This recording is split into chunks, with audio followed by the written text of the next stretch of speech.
The Morning Sun cast long shadows across the dusty streets of Tombstone, Arizona, when Martha Blackwood stepped off the stagecoach, clutching a crumpled deed in her veteran hands. The year was 1887, and at 52 years old, Martha had just become the only owner of a remote cabin in the Chiricahua Mountains, purchased for the seemingly impossible price of $2 from a desperate land speculator fleeing the territory. What she didn't know was that this simple transaction would unravel a mystery that had plagued the region for over a decade, and change her life forever. Martha's husband Samuel had died 6 months prior in a mining accident in Beck in Colorado, leaving her with nothing but debts and bitter memories. The $2 cabin represented her last chance at a fresh start. A place where she could live quietly and tempt her grief away from the pitching stars of neighbors who whispered about the widow woman with nowhere to go. The deed described the property as a modest log structure with a well and small barn, located 15 miles northeast of Tombstone, accessible only by a winding mountain trail that most folks avoided after dark.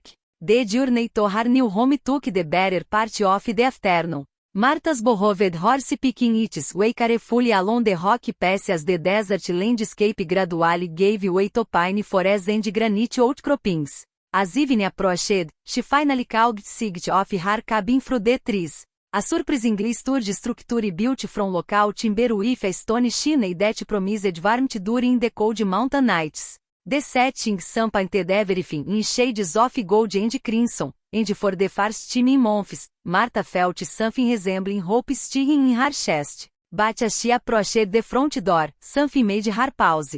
A thin column of smoke was rising from the chimney, and through the single window, she could see the fine glow of firelight dancing against the walls. Her heart began to race as she realized someone was inside her cabin, someone who clearly had no idea that the property had just changed hands. Martha had no weapon except for Samuel's old pocket knife, but she summoned her courage and pushed open the wooden door, which cracked on its hinges like a warning. What she found inside took her breath away. A man lay stretched out on a simple cot near the fireplace, his veteran cowboy hat pulled low over his face, breathing the deep, steady rhythm of someone in profound sleep. He was tall and lean, with dark hair streaked with grey and hands that spoke of years spent working with rope and leather. His clothes were dusty but well maintained, and a pair of war boots sat neatly beside the bed.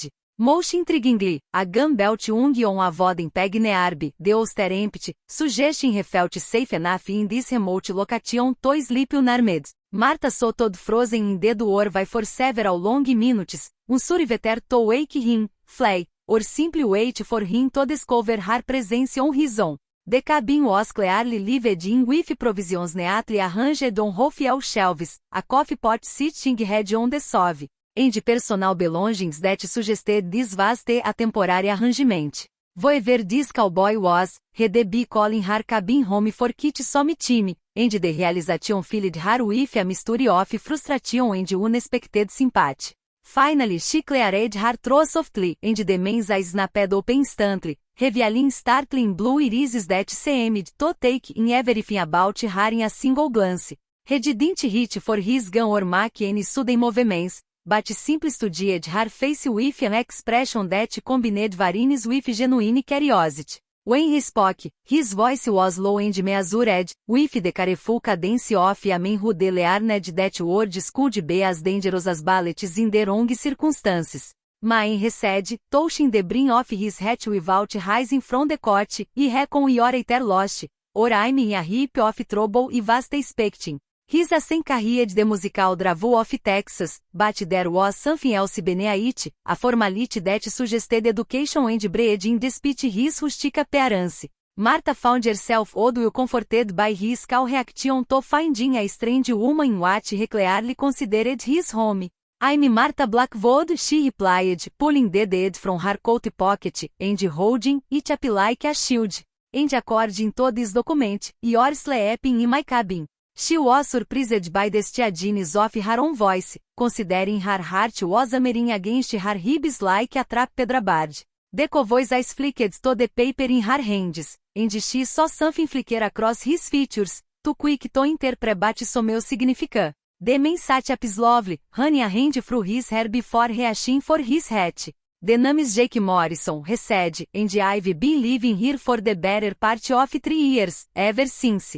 Repaused, as if shows in his words carefully. Ever since the previous owner told me you was welcome to stay as long as he needed. His eyes met us directly, and Martha was struck by the honesty she saw there, mixed with something that might have been old grief. Martha moved closer, her curiosity overcoming her caution. The previous owner? My dad shows this property belonged to a man named Ezekiel Hartwell, who sold it to a land company just last week. Jack's expression darkened at the mention of that name. And his outgunned in a way that made Martha suddenly aware of the strength in his viaterade hands and the breadth of his shoulders beneath his faded shirt. Ezekiel Hartwell, Jake repeated, his voice carrying a weight that suggested the name meant more to him than simple recognition. Mine, I hate to be the one to tell you this, but Ezekiel Hartwell has been dead for over 10 years. I know because I'm the one who buried him, right there under that big oak tree behind the cabin. He gestured toward the back window, and Martha felt the blood drying from her face as the implications of his words began to sink in. The room seemed to spin around her as she sank into the cabin's single wooden chair, her mind racing to make sense of what she did as she had. If Hartwell was dead, then who had sold her the property? And why would someone go to such elaborate lengths to perpetrate what was clearly elaborate fraud? The $2 she paid might not seem like much to some people, but it represented nearly every penny she had left in the world after settling Samuel's debts. Jake rose from the cot and moved to the stove, his movements careful and deliberate as he poured water into the coffee pot. I can see you're trying to work through this. And I don't blame you, he said without turning around. But before we go any further, I think there's some things you need to know about this place, and about why Ezekiel Hartwell died. His words carried a gravity that made Martha's skin prickle with apprehension. As the coffee began to brew, filling the cabin with its rich aroma, Jake settled into a chair across from her and began to tell a story. That would shake Martha's understanding of everything she thought she knew about her simple $2 purchase. Ezekiel was the Destiany settler, he began, his voice taking on the cadence of someone sharing a confidence that had been kept too long. He was a federal agent, working undercover to investigate a series of Stagecoach robberies that had been plaguing this part of Arizona territory. Martha leaned forward the speech herself, drawn into detail by Jack's earnest delivery and the weight of secrets she could feel pressing against the cabin's log walls. According to Jake, Hartwell had been close to identifying the leader of the robbery gang when he had been found dead in the cabin, apparently the victim of a heart attack. But Jake had been Hartwell's contact, a former Texas Ranger who had been recruited to help with the investigation. And he had suspected from the beginning that there was more to his partner's death than met the eye. The thing about Ezekiel, Jake continued, pouring coffee into 2 tin cups, was that he had the constitution of a bull. Never saw him so much as sniffly in the 2 years he knew him, and his family had a history of living well into their egoties and nineties. He handed Martha a cup, and she noticed that his fingers bore small scars that spoke of countless encounters with barbed wire and ordinary livestock.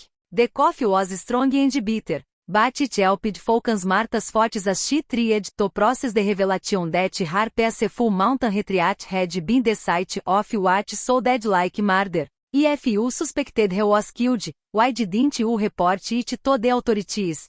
She asked, wrapping her hands around the warm cup to stop them from trembling. Jack's laugh was short and bitter. Mine, out here the nearest laws in Tombstone, and of the men wearing badges in this territory are terbold and paid for by the very criminals they supposed to be catching. Or so corrupt they make the outlaws look like shower boys. He sipped his coffee thoughtfully before continuing.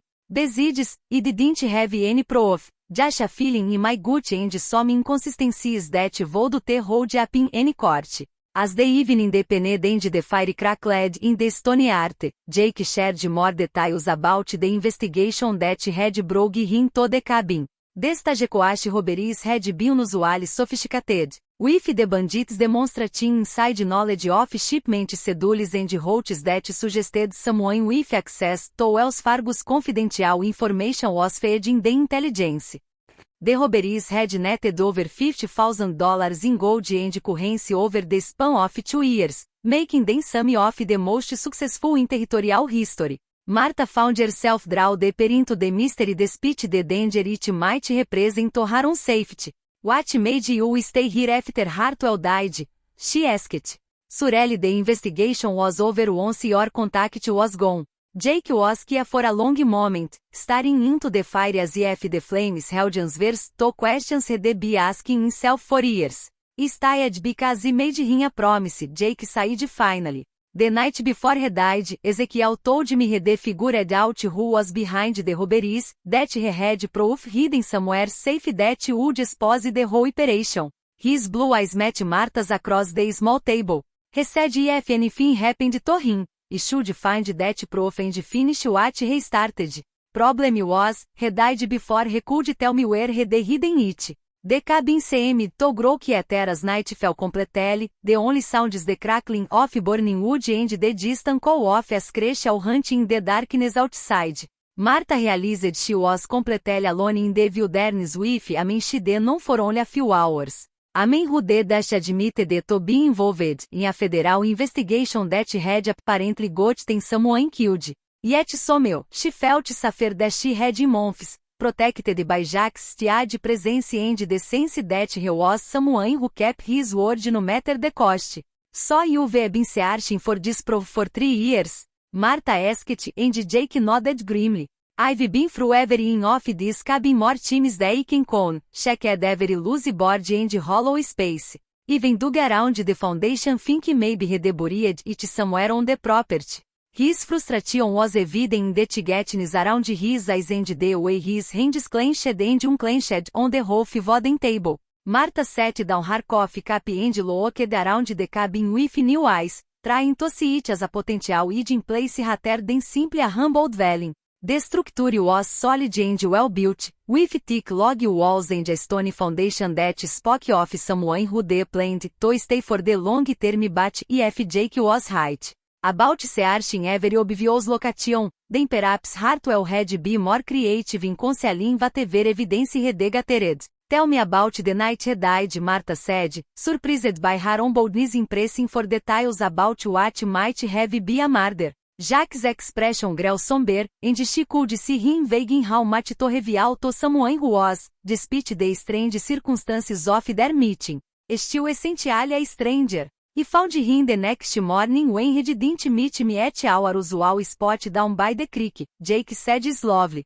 He was sitting in that chair you're in now, slumped over the table like he did as she laid his head down to rest. The image sent a chill down Martha's spine, and she had to resist the urge to move to a different city. The local doctor said it was his heart, broken by the stress of living alone in the mountains, but something about the scene bothered me. Jake rose and moved to a shelf near the window, returning with a small letter journal that showed signs of freaking handling. This was Ezekiel's, he said, placing it on the table between them. Most of it is in some kind of code, but there are enough regular entries to give you an idea of what he was working on. Martha opened the journal carefully, her fingers tracing the faded ink on pages that represented a dead man's final thoughts. The entries that weren't coded revealed a methodical mind at work, documenting not just the details of individual robberies but the patterns that connected them. Hartwell had noticed that the bandits seemed to know not just which Stagecoaches carried valuable cargo, but exactly where along the route they were most vulnerable to attack.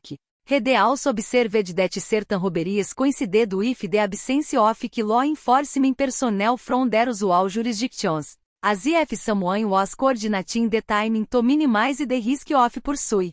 This is remarkable work, Martha said, her teacher's training helping her appreciate the systematic approach Hartwell had taken to his investigation. He was building a case that would have been nearly impossible to defend against. Jake nodded, his respect for his dead partner evident in his expression. Ezekiel was thorough, I'll give him that. But Torogenes was what got him killed, I'm convinced of that. Jake leaned back in his chair, his eyes reflecting the feeling as he continued his story. The last coded entry in that journal is dated the day before he died, and it's longer than any of the others. I've tried everything I can think of to crack that code, but I'm not exactly what you'd call an educated man. Martha studied the final entry, noting the careful formation of symbols that seem to follow a consistent pattern. Her years as a show teacher had given her some experience with simple ciphers and codes. The kind that children sometimes used to pass secret messages during arithmetic lessons. Have you considered that he might have used something personal as the key? A name, or a date that would have meaning to him but would be obvious to anyone else? The suggestion seemed to energize Jake, and he pulled his chair closer to the table so they could examine the journal together. For the next hour, they tried various combinations of names and dates connected to Hartwell's life and work, but nothing seemed to unlock the mysterious symbols. Martha was about to suggest they continue in the morning when something occurred to her. Jake, you said you buried Hartwell under the oak tree behind the cabin, she said, closing the journal and looking toward the back window. Did he have any personal effects with him when he died? Something that might have given you a clue about the code? Jake was quiet for a moment, and Martha could see him thinking back to that morning 3 years ago when he discovered his partner's body. There was a locket, Jake said slowly, silver, with an inscription on the back. He thought it might have belonged to his wife, so he buried it with him. He paused, meeting Martha's eyes with growing excitement. But he remembered the inscription because it seemed odd for something so personal. It just said remember Shiloh, April 1862. Martha felt her pulse kicking as she realized they might have just found the key to Hartwell's final message. The Battle of Shiloh had been one of the bloodiest encounters of the Civil War, and April 1862 was a date that would have been seared into the memory of anyone who fought there. E.F. Hartwell was a veteran, as many federal agents were, then those words might represent something far more significant than a simple remembrance.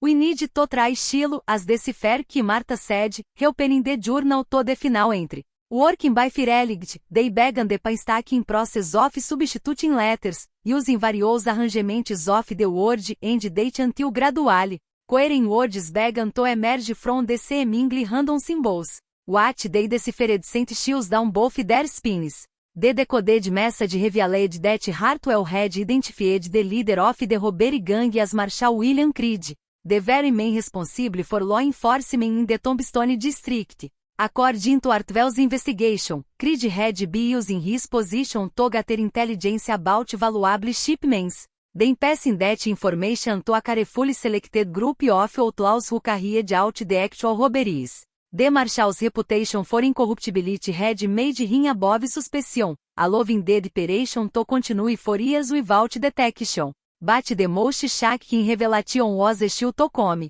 Hartwell's final entry indicated that he gathered physical evidence of Creed's involvement, including correspondence between the Marshal and non-criminals, and detailed records of the robbery proceeds. This evidence was hidden, according to the journal, where the dead keep their secrets and the living fear to tread. Martha and Jake sat in stunned silence as the implications of their discovery sunk in. Not only had they solved the mystery of Hartwell's death, but they also uncovered evidence of corruption that reached the highest levels of territorial law enforcement. The question now was what to do with this dangerous knowledge, especially given that the men they were accusing still held considerable power in the regionalism. We have to find that evidence, Martha said finally, though her voice betrayed the fear she felt at the prospect of going up against a corrupt Marshal and his gang of thieves. Without it, we have nothing but the word of a dead man and the interpretation of a coded journal that Anne Lavier could dismiss as fantasy.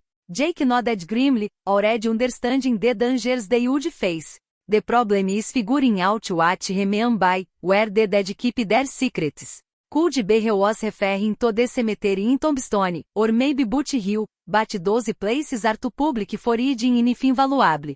Repaused, struck by a sudden thought. Unless, what is it? Martha asked, saying the change in his expression. There's an old Apache burial ground about 2 miles from here, up in the rocks where most folks won't go because they are afraid of disturbing the spirits, Jake said slowly. Ezekiel knew about it because he showed it to him when we were searching the area. He was fascinated by the history, said it reminded him of places reducing back east where his ancestors were buried. The idea of searching an ancient burial site made Martha uncomfortable, but she recognized that it fit perfectly with Artwell's cryptic clue. A place where the dead kept their secrets would indeed be somewhere most people would avoid. And the federal agent would have known that such a location would remain undisturbed for years if necessary. We'll go at first light, Jake decided, though Martha could see he was no more enthusiastic about disturbing a sacred site than she was. But we'll be respectful, and we'll restore everything exactly as we found it.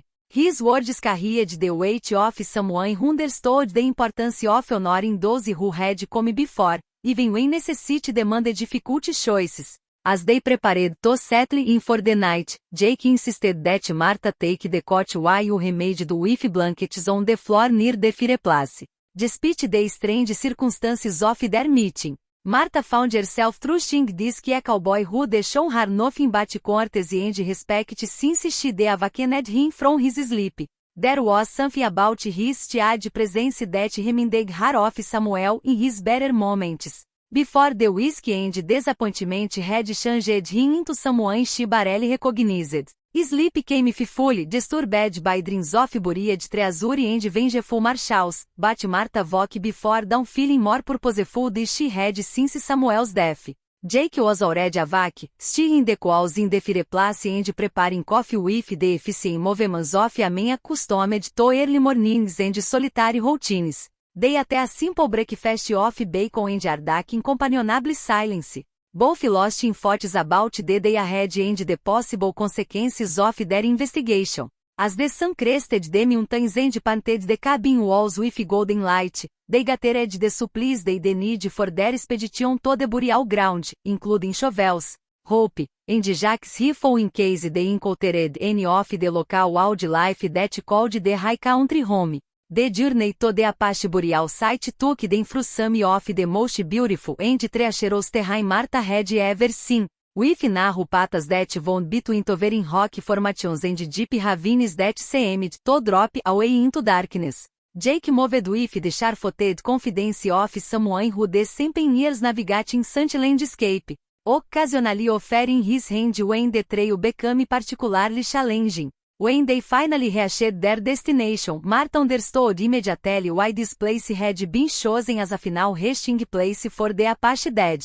The site occupied a natural amphitheater in the rocks, protected from the wind and surrounded by ancient petroglyphs that spoke of ceremonies and beliefs that predated European settlement by hundreds of years. Despite her mission, she felt a profound sense of reverence in this place where so many had been laid to rest with the care and love of their families. Jake seemed to share her feelings, removing his hat as they entered the sacred space and speaking in tones barely above a whisper. Ezekiel would have appreciated the significance of this place, he said. His eyes taking in the carefully arranged stone cairns that marked individual graves. He had a deep respect for history and the people who walked this land before us. They began their search methodically, looking for any sign of recent disturbance that might indicate where Hartwell had hidden his evidence.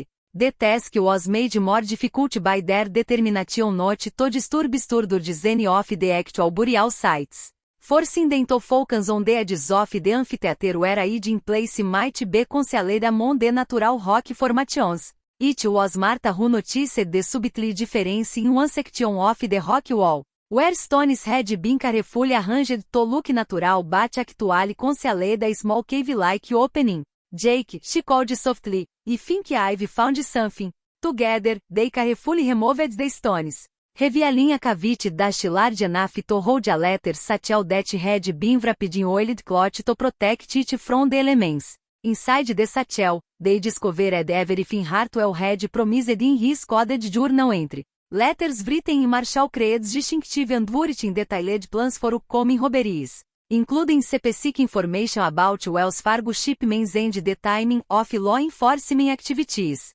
Bank deposit slips showed large amounts of money being placed in accounts under false names, and a detailed ledger recorded the division of stolen goods among the members of the gang. Most damning of all was a photograph that showed Marshall Creed meeting with three known outlaws in what was clearly not an official law enforcement contest, given that all four men were sharing drinks and appeared to be celebrating some kind of success. The evidence was overwhelming, and would have been more than sufficient to convict not just Creed but his entire operation. This changes everything, Martha said, her hands trembling slightly as she held the photograph. With this evidence, we can bring down the whole gang and maybe finally get justice for all the people who've been robbed and killed. But even as she spoke, she realized the magnitude of what they were up against and the danger they now faced simply by possessing this information. Jake was already thinking ahead to the practical challenges they would encounter. We can't just walk into Tombstone and hand this over to the local authorities, he said. Half of them might be working with Creed, and the other half might not be strong enough to stand up to him. He carefully rewrapped the evidence and secured it in his saddlebags. We need to get this to someone higher up the chain, maybe the territorial governor or a federal judge. The journey back to the cabin was tense with the knowledge of what they carried and the certainty that their lives had thus become considerably more dangerous. As they approached the familiar log structure that had been Martha's home for less than 24 hours, they were both scanning the surrounding forest for any sign that they were being watched or followed. It was Jack's sharp eyes that first spotted the horse tracks in the soft earth near the cabin's front door, tracks that had to be there when they left that morning. Someone's been here, he said quietly, his hand moving instinctively toward his gun, and they might still be inside. Martha felt her heart begin to race as she realized that their investigation might have already attracted the attention of people who had a vested interest in keeping Hartwell's secrets buried. They approached the cabin cautiously, Jake in the lead with his rifle ready while Martha stayed close behind, her own hand gripping Samuel's old pocket knife with Soviet fingers. The front door sounded slightly ajar, and through the gap they could see that someone had clearly searched the interior, leaving furniture overturned and belongings scattered across the floor. Marshall Creed's work mostly Kelly Jake whispered, his jaw twitched with anger at seeing the violation of what had been their temporary sanctuary. He must have figured out that someone was getting close to the truth. As they entered the cabin, they could see that the search had been thorough but hasty, suggesting that whoever had conducted it was working under time pressure. The intruders had clearly been looking for the same thing that Martha and Jake had found that morning, but their failure to locate it had apparently led to frustration and increasingly destructive searching. Books had been torn apart, floorboards spread up, and even the stone fireplace had been partially dismantled in the desperate hunt for Hartwell's hidden evidence. They'll be back, Jake said with certainty, and next time they won't be content to just search the place. Once Creed realizes that the evidence is still out there somewhere, he'll do whatever it takes to find it and eliminate anyone who might have seen it. His words carried a weight that made Martha's blood run cold as she fully understood the danger they were now in. They worked quickly to gather the essentials they would need to leave the cabin, knowing that staying would mean almost certain death once Creed and his gang returned in force. Jack's years of frontier living had taught him to travel light and live off the land when necessary. But Martha was struggling with the realization that she was about to become a fugitive from the very law she'd been taught to respect and trust. As they prepared to abandon the cabin, Martha found herself looking around the simple room with unexpected sadness. For a few brief hours, this place had represented hope and a new beginning, a chance to build something meaningful from the ashes of her old life. Now it was just another casualty of the corruption and violence that seemed to define life in the Arizona territory. I'm sorry about your home, Jake said, noticing her expression as she took one last look around the cabin. You know this is what you bargained for when you bought this place. His sympathy was genuine. And Martha realized that he understood better the most what it meant to lose the promise of a peaceful future to circumstances beyond one's control. It's not your fault, Martha replied, though her voice carried the weight of disappointment and uncertainty about what lay ahead. Besides, it was never really my home.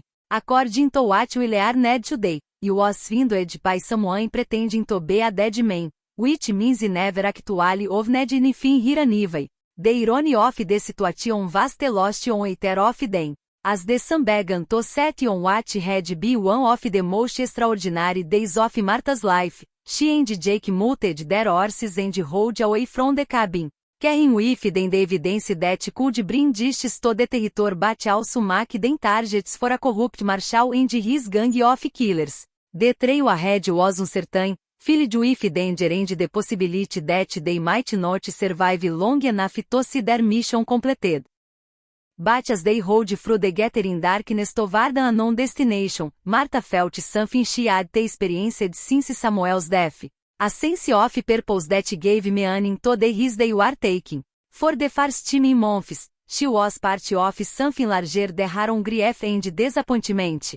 Something that might actually make a difference in the lives of other people who deserved better than the lawless violence that had claimed too many victims already. The stars were beginning to appear in the clear mountain sky as they reached the main trail that would take them away from the Chiricahua Mountains and toward whatever destiny awaited them in their quest for justice. Behind them, the cabin where they met and discovered their 12 secrets sat empty and violate, a testament to the corruption they were determined to expose.